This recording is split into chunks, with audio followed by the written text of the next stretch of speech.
오늘은 우리의 삶이 살아있는 예배가 되게 하려면 이라고 하는 제목으로 말씀을 나누기를 원합니다. 우리 외울 말씀이고 한 주간 묵상할 말씀 5절입니다. 우리 함께 한 목소리로 다시 한번 읽겠습니다. 이와 같이 우리 많은 사람이 그리스도 안에서 한 몸이 되어 서로 지체가 되었느니라. So in Christ we who are many form one body, and each member belongs to all the others. 아멘. 우리는 지난 주일에 우리가 이제 하나님께 드려야 할 영적 예배에 대해서 나누었습니다. 기억하시나요? 다 까먹으셨죠? 여러분들이 까먹으셨기 때문에 제가 설교를 할 수 있는 겁니다. 우리가 드려야 할 영적 예배는요, 첫 번째 우리의 몸을 하나님께서 기뻐하시는 산제물로 드리는 예배. 두 번째는 이 세대를 본받지 않는 예배. 세 번째는 하나님께서 기뻐하시는 예배였습니다. 산제물로 드리는 예배는 우리의 삶을 통해 드려지는 살아있는 예배를 말하는 것이었습니다. 이 세대를 본받지 않는 예배는 시대 유행을 따르지 않는 것이었어요. 우리의 느낌과 만족으로 드려지는 예배가 아니었습니다. 예배는 인간을 위해 하는 행위가 아니라 하나님을 위해 드려지는 것이었습니다. 라고 말씀을 나누었지요. 사람들에게 보이기 위한 예식의 예배가 아니고 하나님께만 집중하고 경배의 대상이 하나님이심을 선포하는 것이 바로 그러한 예배다. 하나님께서 기뻐하시는 예배는 믿음으로 드리는 예배였습니다. 하나님께서 기뻐하시고 온전하신 뜻이 무엇인지 우리의 믿음을 통해, 우리의 믿음을 가지고 우리의 삶을 통해 입증하는 것이 곧 하나님께서 기뻐하시는 예배였습니다.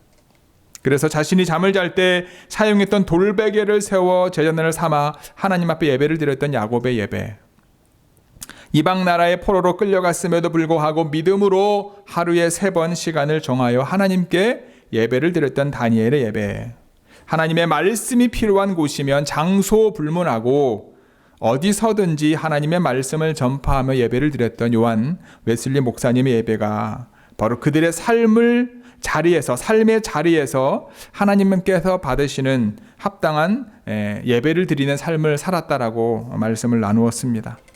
존귀 성도 여러분, 여러분들의 삶의 모든 순간순간이 하나님께 드려지는 영적 예배가 되기를 주님의 이름으로 축복합니다. 여러분들의 삶의 모든 자리가 하나님께 예배드리는 제단이 되기를 주님의 이름으로 간절히 축복합니다. 오늘은 본문 말씀을 통해 우리의 삶이 하나님께서 받으시기에 합당한 살아있는 예배가 되기 위해서 어떠한 태도를 가져야 하는지에 대해서 나누기를 원합니다.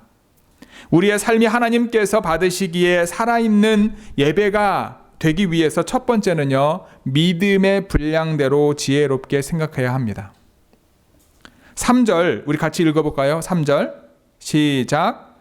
내게 주신 은혜로 말미암아 너희 각 사람에게 말하노니 마땅히 생각할 그 이상의 생각을 품지 말고 오직 하나님께서 각 사람에게 나누어 주신 믿음의 분량대로 지혜롭게 생각하라. For by the grace given me, I say to every one of you, do not think of yourself more highly than you ought, but rather think of yourself with sober judgment, in accordance with the measure of faith God has given you. 아멘. 분수에 넘치는 생각을 품지 말고 각자에게 주어진 한계를 인지하고 있어야 됩니다. 분수에 넘치는 생각이라고 하는 것은요, 하나님께서 각 사람에게 나누어 주신 믿음의 분량을 뛰어넘는 생각입니다. 자신의 능력과 소명으로 감당할 수 있는 이상의 것을 스스로 짊어지는 것을 금하고 있는 거예요. 하나님께서는 모든 믿는 자들에게 빠짐없이 은혜를 주셨습니다. 또한 하나님께서는요, 우리에게 믿음을 주셨어요. 하나님의 은혜는 우리 모두에게 주셨지만 믿음은 분량대로 하나님께서 따로따로 주셨습니다. 나보다 나를 더 잘하시는 하나님께서 우리 모두에게 똑같은 믿음을 주신 것이 아니라 각자에게 그들의 분량에 맞는 믿음을 주셨다라는 겁니다. 그 믿음의 분량대로 지혜롭게 생각해야 된다는 거예요. 여기서 지혜롭게라고 하는 단어의 뜻에는요, 건전하며 겸손하게라고 하는 뜻이 포함되어 있습니다. 즉 하나님께서 각자에게 주신 믿음의 분량대로 겸손과 절제를 가지고 생각해야 된다라는 거예요. 사도 바울이 지금 말하라고 하는 것은 달란트 비유로 연관지어서 설명할 수 있습니다. 5달란트 분량을 받았으면 5달란트 받은 자로서의 자신을 알고, 2달란트를 받은 자는 2달란트 받은 자신을 바로 알아야 하고, 1달란트 받은 자는 그에 합당한 생각을 해야 한다는 것입니다. 1달란트 받은 자로 자신을 5달란트 받은 사람이 1달란트 받은 사람이 5달란트 받은 자로 자신을 과대평가해서도 안 되고요. 반대로 5달란트 받은 자가 1달란트 받은 자로 자신을 과소평가해서도 과소평가하지 말라고 하는 뜻입니다. 분량을 조금 가진 자가 자신을 과대평가하게 되면은요, 교만하게 될 것이고, 분량을 많이 가진 자가 적은 분량을 가진 자라고 자신을 과소평가하게 되면은요, 비굴한 자가 될 수밖에 없는 거지요. 사도 바울은 지금 로마 교회 성도들에게 자신이 하나님으로부터 받은 자신의 분량이 얼마인지 바로 알라고 권면하고 있는 겁니다. 자신의 능력을 알고 하나님께서 자기에게 맡겨진 사명을 바로 알고 그 안에서 생각하고 그 안에서 헌신하라고 권면하고 있는 겁니다. 자신의 분수를 넘지 말고 분수에 맞게 헌신하라는 거예요. 그러기 위해 하나님께서 우리 각자에게 나누어 주신 믿음의 분량을 바로 알아야 될 줄 믿습니다. 우리는 삶의 모든 순간이 하나님께 드려지는 예배임을 알고 있습니다. 주일 정해진 시간에 드리는 예배는 공예배입니다. 하지만 이 예배만 예배가 아닙니다. 지난주에 나누었던 말씀처럼 우리의 몸이 거룩한 산 제물이 된다는 것은 우리의 모든 삶을 통해 살아있는 예배를 드려야 함을 의미했습니다. 만약 우리가 노란색 안경을 쓰고 있다고 생각해 봅시다. 노란색 안경을 쓰고 있는 사람은 가정에서나 직장에서나 교회에서나 그 안경을 쓰고 있기 때문에 다 노란색으로 보입니다. 이 안경을 벗지 않는 이상 이 사람은 노란색이라는 관점을 가지고 세상을 바라보게 되고 또한 하나님을 바라보게 됩니다. 만약 파란색 안경을 쓰게 된다면 마찬가지겠지요. 파란색으로 세상과 하나님을 바라보게 됩니다. 이 색깔 안경이 바로 가치관입니다. 세상의 가치관의 안경을 쓰게 되면은요, 세상의 가치관으로 살아가게 됩니다. 오늘 본문에서 말하는 세상의 가치관은 인간이 가지고 있다고 생각하는 무한한 가능성과 잠재력으로 볼 수 있습니다. 인간이 가지고 있는 한계를 뛰어넘고 사람이 가지고 있는 상식을 뛰어넘어야 성공할 수 있고 이 땅에서 많은 부와 명예를 소유하고 누릴 수 있는 기회를 더 많이 얻게 된다라는 거죠. 자신의 능력을 계속해서 뛰어넘어야 더 많은 성공을 이룰 수 있다라는 겁니다. 어느 순간 인간의 한계를 하나님에게까지 이르게 하기 위하여 애를 씁니다. 바벨탑을 쌓아 하늘에 닿게 하고 흩어짐을 면하게 하려고 했던 우리 믿음의 조상들처럼 하나님과 같이 되려고 노력합니다. 우리 자신이 이해력과 정보력으로 세상을 이해하고 하나님을 이해하려고 애를 씁니다. 인간의 최고의 지혜로움이 하나님의 어리석음보다 못함을 잊고 살아갈 때가 많습니다. 우리가 아무리 노력해도 하나님의 손바닥 아니기 때문에 그냥 대충 살면 된다고 이야기하는 것이 아닙니다. 어차피 하나님의 뜻대로 될 테니까 나의 노력이 뭐 필요 있어. 아무 의미 없기 때문에 체념하며 살아야 된다는 이야기도 아닙니다. 하나님께서는요, 모든 인류에게 은혜를 베푸셨어요. 나보다 나를 더 잘하시는 주님께서 믿음의 분량대로 지혜를 주셨습니다. 우리에게 필요한 것은 균형 감각인 거지요. 우리가 살고 있는 것은 이 땅이지만 모든 만물의 창조자 되시며 모든 역사의 주관자 되시는 하나님의 시선으로 세상을 바라볼 수 있는 안경이 필요한 겁니다. 세상 가치관의 안경을 벗고 예수님의 마음의 가치관의 안경을 써야 될 줄 믿습니다. 예수님께서 자신의 삶을 통해 우리에게 보여주셨고 우리에게 말씀하신 삶을 믿음으로 살아가는 것이 곧 우리가 살아있는 예배를 드리는 것입니다. 그 자리를 소망하시기를, 그 자리를 소망하며 믿음 가운데 나아가는 저와 여러분 모두가 되기를 주님의 이름으로 간절히 축복하고 기도합니다. 우리의 삶이 하나님께서 받으시는 살아있는 예배가 되기 위해 두 번째로 우리는 한 몸이며 서로 지체가 되어야 합니다. 우리 5절 같이 읽겠습니다. 5절 시작. 이와 같이 우리 많은 사람이 그리스도 안에서 한 몸이 되어 서로 지체가 되었느니라. So in Christ we who are many form one body, and each member belongs to all the others. 아멘. 본문이 기록될 당시나 고대에서 인체의 비유는 자주 쓰이는 표현입니다. 바울 서신에도 종종 나옵니다. 모든 몸의 지체가 같은 직분, 같은 기능을 가지고 있지 않습니다. 각 지체는 특별한 기능들과 다양한 능력들을 가지고 있습니다. 이것은 3절에서 이야기했던 것처럼 분량대로 모두 다른 것입니다. 각 지체에게 할당된 기능의 한계를 인식하고 한 몸에 있는 많은 지체들의 독특성을 인정해야 됩니다. 이런 방식으로 인간의 유기적인 조직을 통해 우리 각 사람에게 부여된 기능의 필요성과 한계를 알고 있어야 되는 겁니다. 뿐만 아니라 각 지체는 분리된 것이 아니라 한 몸이라고 하는 표현. 그리스도 안에서 한 몸이 된 우리는 믿는 자들의 공동체로 그리스도의 교회를 이루고 있다라고 하는 사실을 기억해야 됩니다. 이것은 인간의 혈통으로나 사람의 생각으로 이루어지는 것이 아니라 그리스도께서 이 연합의 기초를 이루신 것을 믿음으로 받아들이는 겁니다. 그 안에서 하나가 되어야 이루어지는 것입니다. 이 땅에서 그리스도의 생명으로 연결된 그의 몸된 유기체가 가정이며 교회임을 기억하시기를 바랍니다. 여기서 중요한 것이 하나 더 있습니다. 그것은 무엇입니까? 서로 지체가 되는 것입니다. 각 지체들의 다양성과 동시에 이와 동일하게 기능의 다양성에 더하여 여러 지체들이 상호 보완성을 말하고 있는 겁니다. 각각의 성도가 교회 전체와 서로 관계를 가짐으로 각 지체는 모든 다른 지체들에게 속해 있다라는 겁니다. 그리스도 안에서의 연합을 더욱더 강조하는 거죠.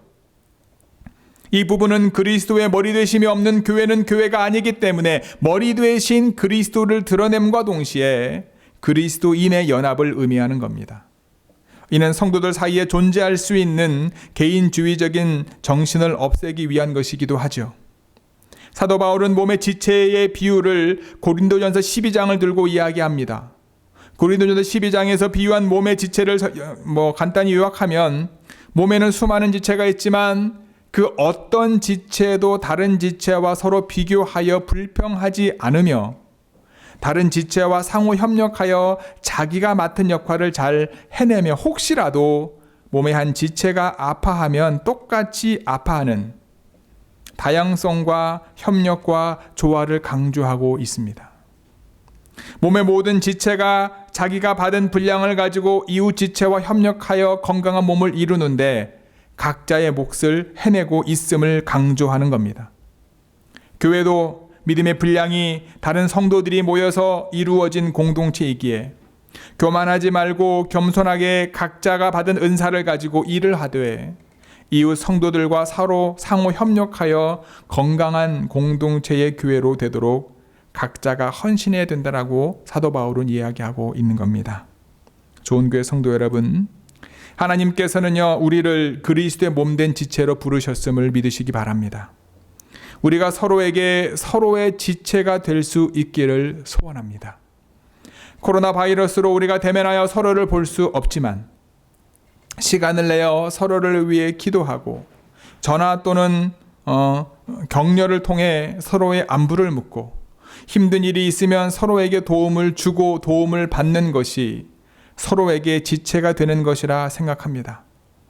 이러한 우리의 모든 삶의 순간이 우리의 삶이 살아있는 예배로 드려지는 것임을 기억하시기 바랍니다. 세 번째로 우리의 삶이 하나님께서 받으시기에 합당한 살아있는 예배가 되려면 각자가 받은 은사를 사용해야 합니다. 우리 6, 7, 8절 같이 읽겠습니다. 6, 7, 8절입니다.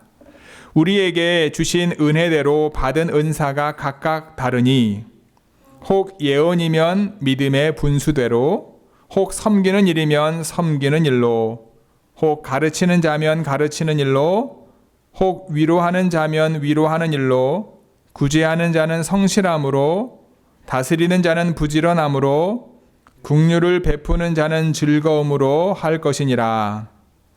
We have different gifts according to the grace given us. If a man's gift is prophesying, let him use it in proportion to his faith. If it is serving, let him serve. If it is teaching, let him teach.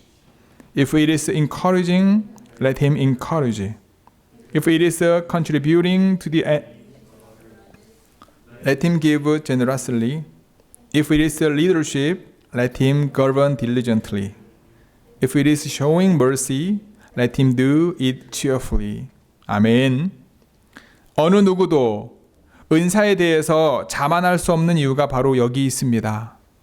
그 이유는 은사는 하나님께서 은혜대로 믿는 자들에게 주신 것이기 때문입니다. 이처럼 하나님의 은혜로 교회 안에서 성령의 역사하심에 따라 은사들이 주어지는 것은 각각 다른 기능과 직분을 유기적으로 수행하기 위해서입니다. 하나님께서는 모든 믿는 자들에게 은혜대로 은사를 주십니다. 각자에게 하나님께서 주신 은사들을 통해 가정과 교회가 세워지는 겁니다. 하나님께서 주신 은사나 직분은 서열을 의미하지 않습니다. 오히려 더욱 낮은 자리에서 더욱 많은 지체들을 섬기는 일을 감당하는 것입니다. 하나님께서 주시는 은사는 각각의 지체가 다양한 것처럼 다양합니다. 오늘 말씀에도 몇 가지 나오죠. 예언은 주로 선지자들에 의해 행해졌습니다. 선지자는 하나님의 계시를 전달하는 사람이었고 계시의 내용은 하나님의 말씀이었습니다. 신약시대에 와서 예언은 경고와 권면, 교훈과 판단, 그 마음의 비밀을 나타내며 영감을 받아 하는 것으로 기록됩니다. 그 과정에서 예언이 객관적인 하나님의 말씀에 근거하고 있는지를 점검해야 합니다. 즉, 오늘 본문에서의 예언은 하나님의 기록된 말씀을 정확하게 이해하고 해석해서 백성을 가르치는 설교나 말씀 선포 등과 연관되어진 직분을 말하는 겁니다. 뿐만 아니라 예언이 시행될 때 염두에 두어야 할 것은 명확한 증거가 있어야 함을 보여줍니다. 느낌으로 하는 것이 아닌 거죠.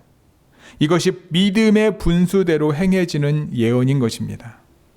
섬기는 일은 어떻습니까? 그리스도의 몸된 교회를 세우는 데 있어서 필요한 당시 집사의 직분에 해당됩니다. NEB 영어 번역본에 보면은요, 관리라고 하는 말로 번역을 했습니다. 즉, 궁핍한 사람들의 물질적 요구를 실제적으로 돕는 집사의 직분과 관련되어 있음을 이야기합니다.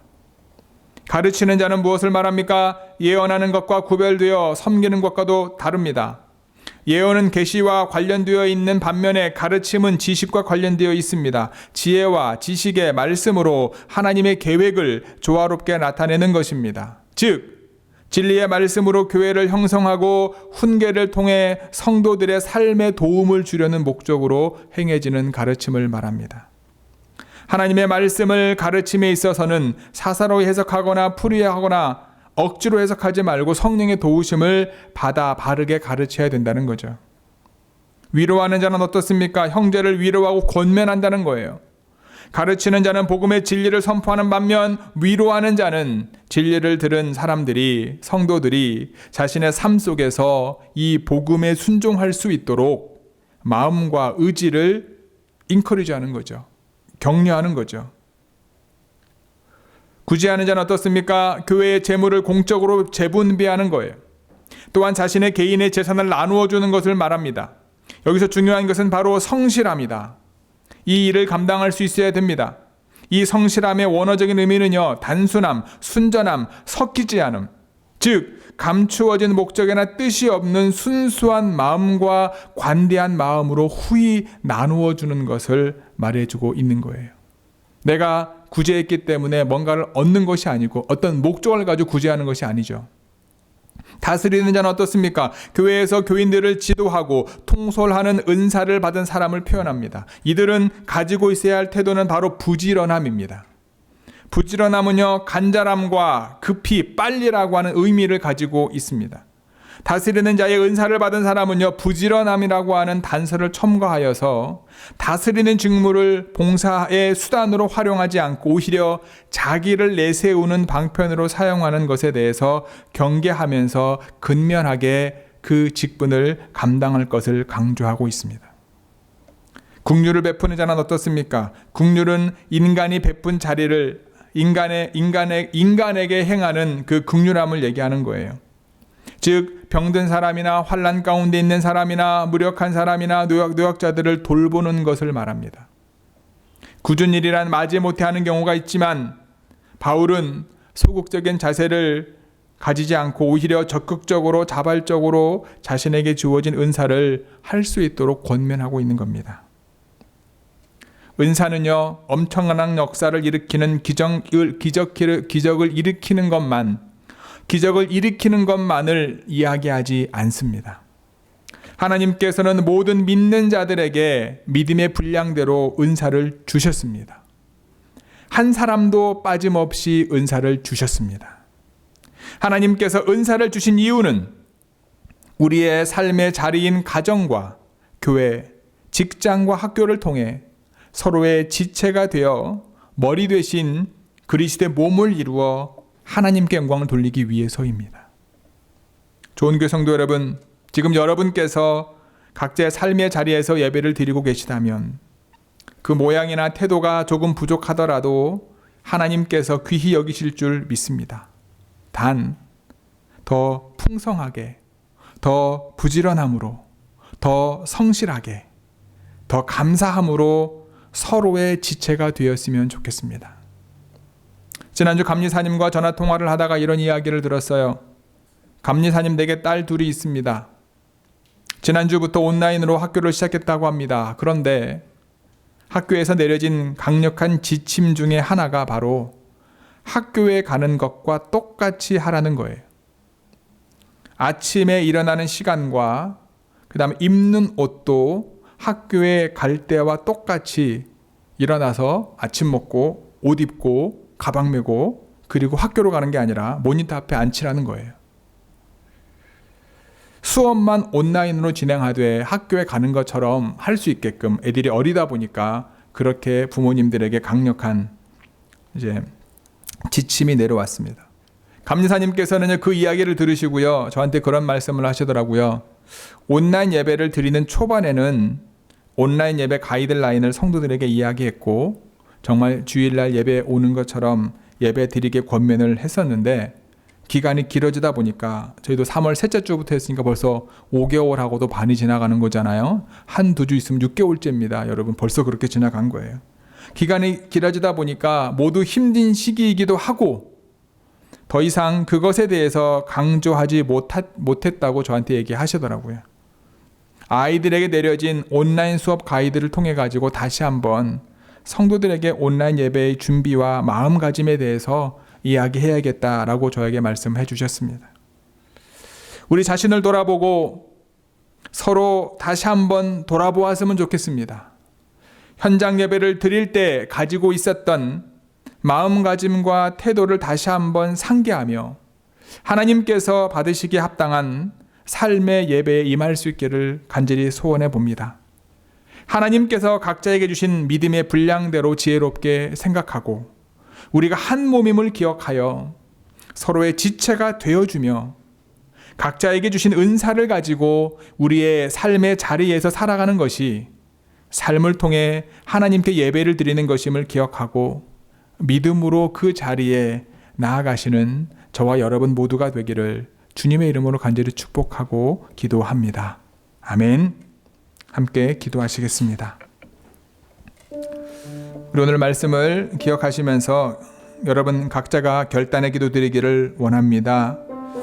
하나님, 우리가 우리의 삶의 모든 순간이 하나님께 드려지는 살아있는 예배가 되기를 원합니다. 하나님, 우리 마음속에 우리의 믿음대로 주신 그 분량을 가지고 지혜롭게 생각하게 하시고 우리 좋은 교회 지체들이 그리스도 안에서 한 몸을 잊지 않고 서로에게 속해 있기에 주변을 돌아보게 하시고 하나님의 자녀들에게 한 사람도 빠짐없이 주신, 나에게 주신 그 은사를 믿음 안에 잘 활용하여서 우리의 삶이 하나님 앞에 드려지는 온전한 예배가 되어질 수 있도록 주님께서 우리들의 삶을 주관하여 주옵소서. 내 삶을 주관하여 주옵소서. 하나님 앞에 각자가 결단하며 나아가길 원합니다. 함께 기도하시겠습니다. 아버지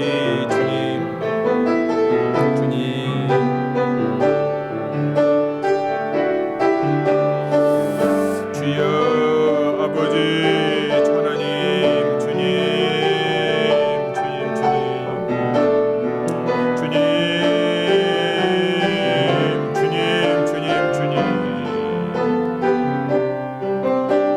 아버지 하나님